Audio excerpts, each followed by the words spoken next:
என்னை என்னை எல்லாமே ஆக்கினவர் அவர் தான். இன்றைக்கும் என்னை 4 பேர் தேடி வர்றாங்க, சார் லியாக்கத் அலி கான் சார் கை கொடுக்குறாங்கன்னா அதுக்கு எல்லா காரணமும் அவர் தான். எவ்வளவோ பேர் சொல்லலாம், நான் தான் சொன்னேன் இல்லையா, நடிக்க வந்திருப்பாங்க, படம் எடுக்க வந்து டைரக்ட் பண்ண வந்திருக்கேன். நான் வாழ்ந்தவன் அவர் கூட. ஒரு மனிதனால் இத்தனை பேர் மனசில் கோயிலாக இருக்க முடியுமா அப்படின்னா ஒருத்தர் இருக்காருன்னா அது விஜயகாந்த் அவர்கள்ங்கிறது எந்த சந்தேகமும் இல்லை சார். இவர்தான் லியாகத் அலி கான் அவர்கள். இவர் கேப்டன் விஜயகாந்த் அவருடைய நெருங்கிய நண்பர். அது மட்டும் இல்லாமல் திரைப்பட இயக்குனர், வசனகர்த்தா. இவர் எழுதிய வசனங்கள் அதுவும் அரசியல் வசனங்கள்லாம் அனல் பறக்கும். அந்த விஜயகாந்த் சாருக்கு எழுதிய வசனங்கள்லாம் மிக பெரிய லெவலில் பேசப்பட்டது. இவர் கேப்டனை வைத்து இயக்கிய படங்கள் பாட்டுக்கு ஒரு தலைவன், ஏழை ஜாதி, எங்க முதலாளி.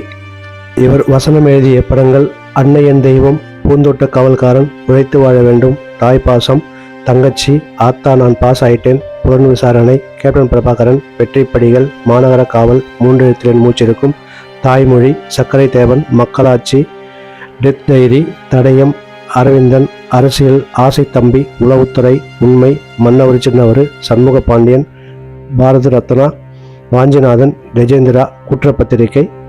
இந்த 2015 ரிலீஸ் ஆன புலன் விசாரணை மற்றும் பல படங்களுக்கு இவர் வசனம் எழுதியிருக்காரு. குறிப்பாக கேப்டன் அவர்களுக்கு நிறைய படங்களுக்கு இவர் வசனம் எழுதியிருக்காரு. இவர் கேப்டனுடைய மிக நெருங்கிய நண்பர் மட்டும் இல்லாமல் அவருடைய இந்த அரசியல் பிரவேசத்திற்கு இவருடைய வசனங்களும் மிகப்பெரிய அவருக்கு உதவியாக இருந்திருக்குது. கேப்டன் அவர்களுக்கு புரட்சி கலைஞர்கிட்ட பெயர் வைத்தது தயாரிப்பாளர் தானுசர் அவர்கள் தான். அதே போல் கருப்பு எம்ஜிஆர்னு பெயர் வச்சது லியாகத் அலி கான் ஐயா அவர்கள் தான்.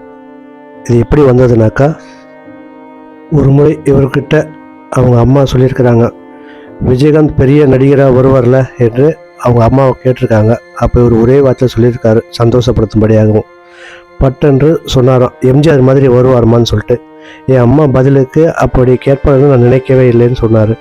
எம்ஜிஆர் நல்லா கலராக சிவப்பாக இருப்பார்ல, விஜயகாந்த் ரொம்ப கருப்பு இல்லை அப்படின்னு கேட்டிருக்கிறாங்க.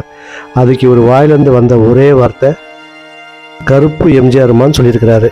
இது உண்மையிலேயே எப்படி இதை நான் சொன்னேன்னு இறைவன் சொல்ல வைத்தானோ என்று 1981 ஆண்டிலேயே சட்டம் ஒரு இருட்டறி வெளியாகி பரபரப்பாக பேசப்போகிற நேரம் அன்று நான் யதார்த்தமாக அப்படி சொன்ன கருப்பு எம்ஜிஆர் என்ற பெயர் நீடித்து நிலைப்பதற்கு நானே காரணமாக இருந்தேன் என்பது என் வாழ்க்கையில் பறக்கவே முடியாதுன்ட்டு இவர் சொல்லியிருக்கார். இந்த கருப்பு எம்ஜிஆர் என்பது பெயர் வந்தது இவர் வைத்தது தான். இது உண்மையிலேயே இன்றைக்கும் மக்கள் மனதில் நீங்கள் இடம் பிடிச்சிருக்குது. கேப்டன் விஜயகாந்த் அவர்களுக்கு நெருங்கிய நண்பராக இருந்து எத்தனையோ பயணங்களை அவர் கூட பயணிச்சிருப்பார். உண்மையிலேயே அதெல்லாம் அவருக்கு மறக்க முடியாத ஒரு நிகழ்ச்சி. கேப்டன் அவர்களை பிரிந்து வாழ்வதென்பது ரொம்ப மனசுக்கு கஷ்டமான ஒரு இதுதான். அதனால தான் இன்றைக்கி இங்கே இந்த அவருடைய விதைத்த இடத்துல நண்பர்களுடன் ஒரு அஞ்சலி செலுத்திட்டு போகலான்னு வந்திருக்காரு. உண்மையிலேயே எங்களுக்கும் மிகவும் வருத்தம்தான். கேப்டன் அவர்கள் ஆத்மா சாந்தியடைய ஆண்டவனை வேண்டிக் கொள்கிறேன்.